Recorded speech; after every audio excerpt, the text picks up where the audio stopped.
Hello dear student. 2 दिन मुहर्रम का छुट्टी था, जिसके कारण हम लोग क्लास में वीडियो नहीं बन पाई। फिर से हम आज क्लास ओपन हुआ है तो प्रेजेंट कंटिन्यूअस को लेकर के आए हैं। आपको हम बोल दिए हैं कि जो भी डिफिनीशन होगा वह आपको हम क्लास में ऑफलाइन में लिखाते हैं, पढ़ाते हैं, समझाते हैं। अभी बच्चे को जो परेशानी होती है, जैसे डिफिनीशन लिखा दिया गया है, पढ़ा दिया गया, समझा दिया गया है, बहुत सारे बच्चे हैं जो समझ जाते हैं क्लास में और बाद में फिर 2-4 दिन के बाद नहीं समझ पाते। उसके लिए यह वीडियो को अपलोड किया जाता है। आप गौर से इस वीडियो को देखेंगे, ध्यान से समझेंगे, पहचान के सहित आपको हम बताने जा रहे हैं प्रेजेंट कंटिन्यूअस का प्रयोग, जो कि आप ध्यान से देखेंगे और अपने दोस्तों के बीच में शेयर करेंगे, बताएंगे। तो यहाँ लिखा गया हो, लिखा गया टेंस काल, ध्यान दीजिएगा। लिखा गया हो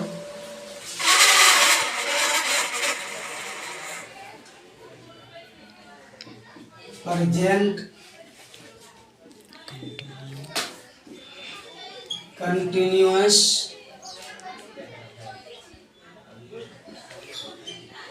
टेंस, इसका हिंदी होता है अपूर्ण वर्तमान काल, या इसी का नाम एक होता है जारी वर्तमान काल।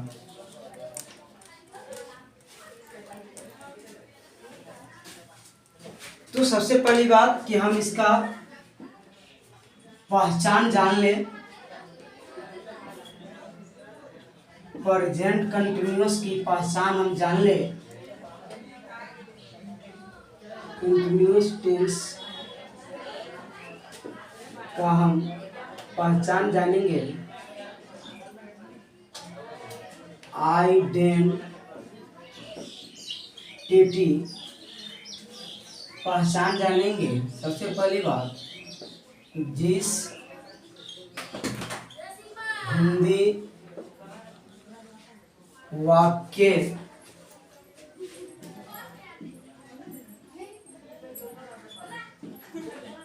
के अंत में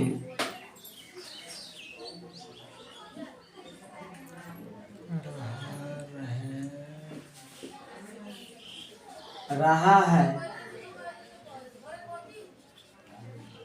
रही है,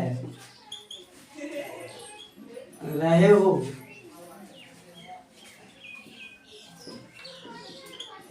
इत्यादि लगा हो तो वैसे वाक्यों का प्रयोग, से वाक्यों का प्रयोग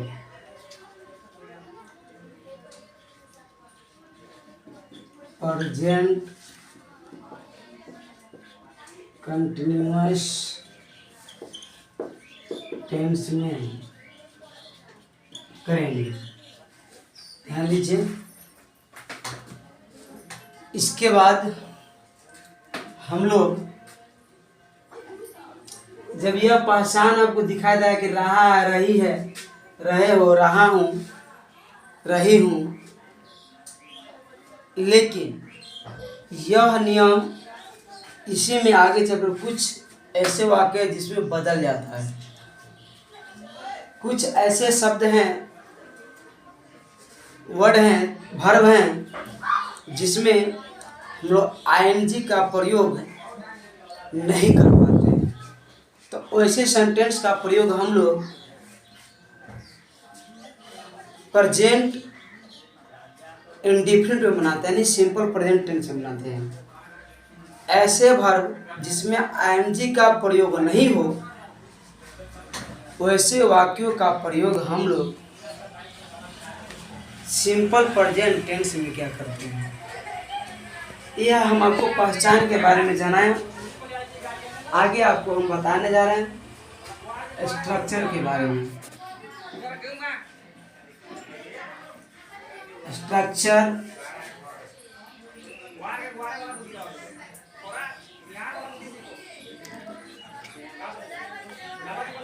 अफर्मेटिव एंड नेगेटिव सेंटेंस। दोस्तों, हमने आपको इससे पिछले वीडियो में सिंपल प्रेजेंट टेंस में एक एक स्ट्रक्चर अलग अलग करके आपको मैंने दिखाया, मैंने समझाया। अब हमें इस प्रेजेंट कंटिन्यूअस में आपको हम एक साथ दो स्ट्रक्चर लेके चलेंगे, जिसमें एक होगा अफर्मेटिव, एक होगा नेगेटिव। तो ले लीजिए subject plus am is are plus V4 plus object, या आपका एक स्ट्रक्चर हुआ। इसके बाद दूसरी स्ट्रक्चर होगा subject plus am is are plus not plus V4 plus object. यह दूसरा स्ट्रक्चर, यह प्रथम स्ट्रक्चर, यह नंबर 1, यह नंबर 2। सबसे पहले हमें ये भी देखना है, देखना क्या कि यह V4 जो लगा है इसमें हम लोग ING का प्रयोग करते हैं। V1 अगर वर्ब है उसमें हम ING लगा देते हैं तो वो V1 से V4 बन जाता है। इसीलिए इसको हम याद कर लेंगे। जिस तरह से मैथ पढ़ते हैं तो फार्मूला की जरूरत पड़ता है, अगर फार्मूला याद नहीं है तो मैथ नहीं बनेगा। उसी प्रकार ट्रांसलेशन का रूपांतरण करने के लिए, हमको अनुवाद करने के लिए यह स्ट्रक्चर होता है, यह भी एक तरह से फार्मूला ही है। यही एक एंटीबायोटिक दवा है, जो यह याद नहीं रहेगा तो यह आपसे ट्रांसलेशन कभी भी सीख नहीं पाइएगा, बन नहीं पाएगा। पहचान और यह स्ट्रक्चर याद रहना अति आवश्यक है। आइए हम एग्जाम्पल लेते हैं। एग्जाम्पल में आते हैं। राम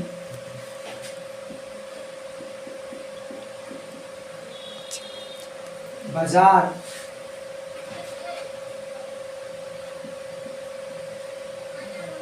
जा रहा है। ध्यान से गौर से समझिएगा, और समझने का अति आवश्यक है, क्योंकि राम बाजार जा रहा है, इसमें हमको देखना है। सबसे पहले क्या हम पहचान की और तरफ ध्यान देंगे कि जिस हिंदी वाक्य के अंत में रहा है, रही है, रहे हो, या रहा हूँ, रही हूँ इत्यादि लगा हो, तो ऐसे वाक्यों का प्रयोग प्रेजेंट कंटीन्यूअस टेंस में करेंगे।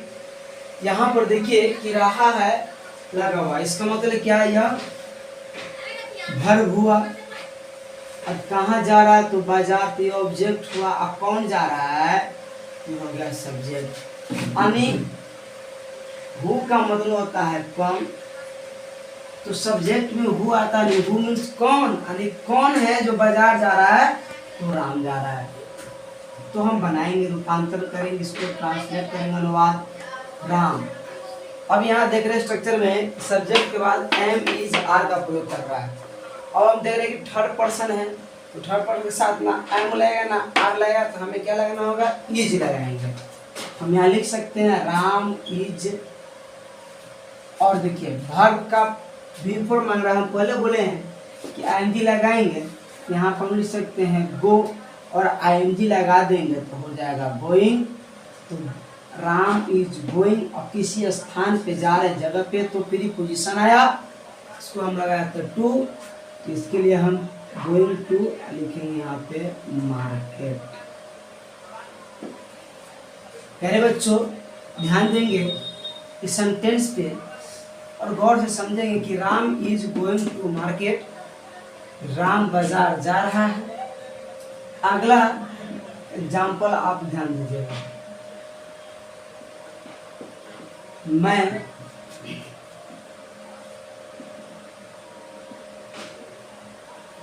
बिस्तर पर सो रहा हूँ। मैं बिस्तर पर सो रहा हूँ। इसका मतलब कि मैं बिस्तर पर सो रहा हूँ, तो सो रहा हूँ तो ये, क्योंकि सोना एक वर्ब है, तो सो रहा हूँ इसका मतलब यह वर्ब होगा। अब बिस्तर पर तो ऑब्जेक्ट, अब कौन, तो मैं यह सब्जेक्ट। हम लिख सकते हैं मैं का स्पेलिंग आई होता है, और आई के साथ हम न इज लगाएंगे, ना लगाएंगे, किसको लगाएंगे, एम को लगाएंगे। तो आई एम वर्ब को ला रहे हैं, स्लीप और आईएनजी लगा देंगे, sleeping. I am sleeping on the bed. I am sleeping on the bed. अगला एग्जाम्पल फिर देखिए,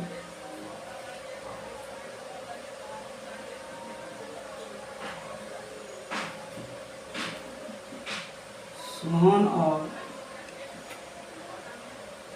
मोहन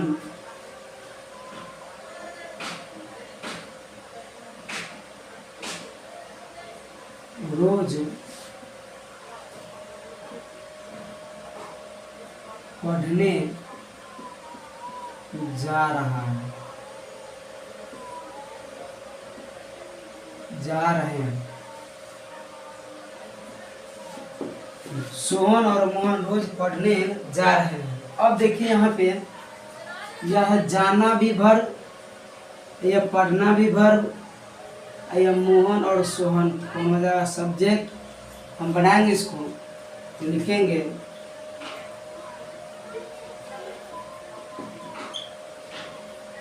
सोहन एंड मोहन। अब दो नाम है, तो दो नाम के लिए हम आर का प्रयोग करेंगे। थर्ड पर्सन का प्लूरल है, सोहन एंड मोहन आर। अब देखिए, हमें ये चीज को जानकारी होना चाहिए कि जब दो वर्ब रहेगा तो पहले वाले वर्ब को अंत में और अंत वाले वर्ब को पहले लाएंगे, और उस बीच में रिलेशनशिप बनाने के लिए हम लोग टू का प्रयोग करते हैं। तो यह पढ़ना भी वर्ब है और जाना भी वर्ब है। तो आर हम यहाँ पे लिख सकते हैं क्या, गोइंग टू रीड डेली। हमें ये चीज ध्यान देना है कि सर यहाँ पे तो गोइंग लग गया, तो फिर यहाँ पे आप भी1 लाए ना, ये याद रखना है हमें कि जब पहले वाले वर्ब अंत में और अंत वाले वर्ब पहले जब आएगा बनाने क्रम में, तो जब हम आईएनजी एक में लगा दिए तो टू लगाने के बाद भी1 का प्रयोग करेंगे। ऐसा नहीं कि ये स्ट्रक्चर में भी4 लगा है तो इसमें लास्ट जो भी1 लगाना उसमें भी हम आईएनजी लगा देंगे, नहीं, ऐसा नहीं, गलत हो जाएगा। इसलिए Sohan and Mohan are going to read daily, रोज कह रहा है। अब अगला एग्जाम्पल फिर हम ले लेंगे,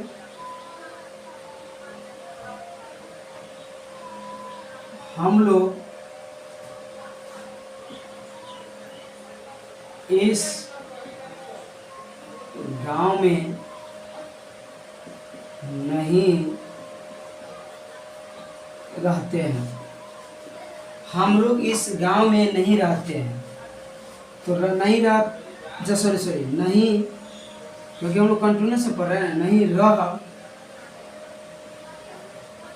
रहे हैं, सॉरी इसके लिए, शब्द के लिए, क्योंकि कंटिन्यूस से पढ़ रहे हैं हम लोग। तो हम लोग इस गांव में नहीं रह रहे हैं, ले लेंगे, पहले सब्जेक्ट लाएंगे तो वी आर, नॉट को लाएंगे, V4 को लाएंगे, not living in this village, we are not living in this village। एक एग्जाम्पल आपको हम और देंगे नेगेटिव का, जो आपको समझ में आ जानी चाहिए। आप लोग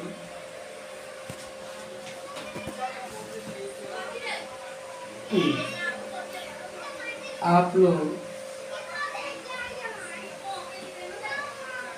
उससे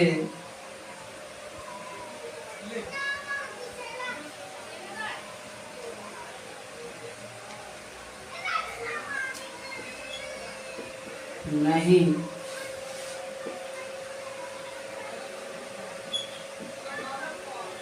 पीट रहे हैं,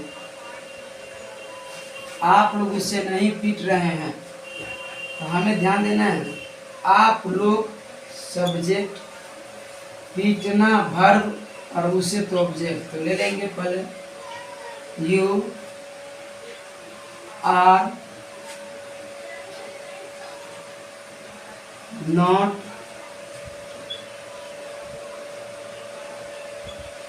beating him, you are not beating him. दोस्तों, ये छोटी छोटी वीडियो हम इसलिए बनाते हैं कि ताकि बच्चे अभी का जो है वह अच्छाई की ओर नहीं जाता है, बुराई की तरफ ज़्यादा ध्यान देता है। इसीलिए हम छोटे छोटे वीडियो बनाते हैं कि ताकि बच्चे देखेगा तो उबेगा नहीं मन उसका, और बच्चे सीखेंगे।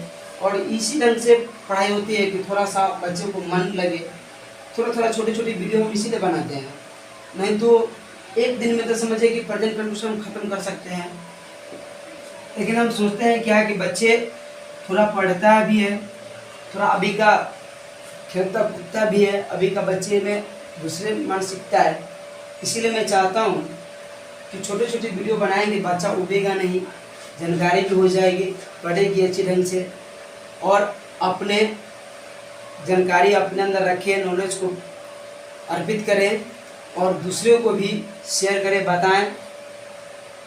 और यह वीडियो स्पीड इंग्लिश क्लासेज परिहार BSNL टावर, जो कि यह वीडियो अपलोड किया जा रहा है, हम चाहेंगे कि आप 11th और 12th स्पीड इंग्लिश क्लासेस से ज्वाइन करें। और आपको मेरे यहाँ 11th 12th की बात नहीं है, हम यहाँ पे बच्चों को कॉम्पिटिटिव की तरह पढ़ाते हैं बच्चे को, कि ताकि आगे चलकर उसको भविष्य में अगर कॉम्पिटिटिव की तैयारी करना चाहेगा तो कॉम्पिटिटिव तैयारी कर सकता है। इस यहाँ पे जो ग्रामर पढ़ाया जाता है वह आप कहीं भी मार्केट में उसे सर्च कीजिएगा, आपको इतना ज़रूर होगा कि हर सर से अलग ढंग का यहाँ पढ़ाई होती है और व्यवस्था यहाँ अलग ढंग का है। इसलिए मैं चाहूँगा कि आप अपने दोस्तों के बीच शेयर करें, बताएं स्पीड इंग्लिश क्लासेस परिहार BSNL टावर। फिर अगले वीडियो में मिलते हैं।